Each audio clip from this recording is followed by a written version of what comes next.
สบายดีพี่น้องมากินข้าวนำกันเด้อเมนูอาหารเที่ยงมื้อนี้ก็มีตำมักแตง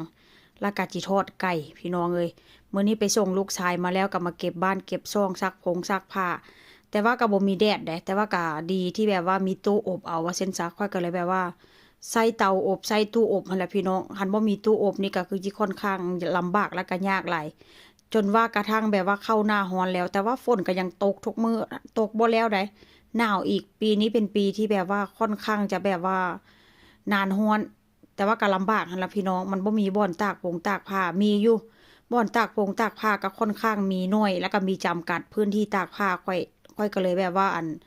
ซื้อตู้ซักผ้ามาตั้งแต่ตอนได้แบบว่าลูกอายุ4-5 เดือนพุ่นล่ะพี่น้องก็ซื้อตู้ซักผ้ามาอันนี้ก็จะเป็นไก่เด้อพี่น้องเว้าแล้วก็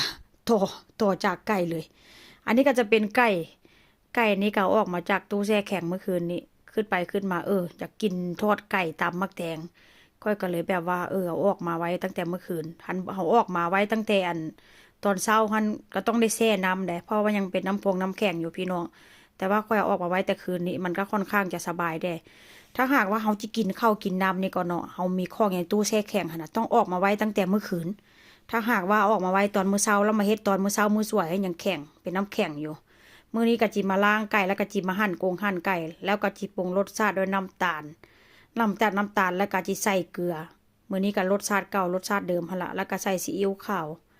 แล้วก็จะใส่คะนอนำเดิมมื้อนี้เด้อใส่ค่อนข้างหลายมื้อนี้ลูกชายก็บ่ได้กินน้ำผัวก็บ่ได้กินน้ำแล้วก็พริกไทยมื้อนี้กินผู้เดียวพี่น้องกินผู้เดียวก็จิแซ่บผู้เดียวนี่ล่ะหลังจากใส่ใส่เครื่องปรุงแล้วเรียบร้อยแล้วก็จิค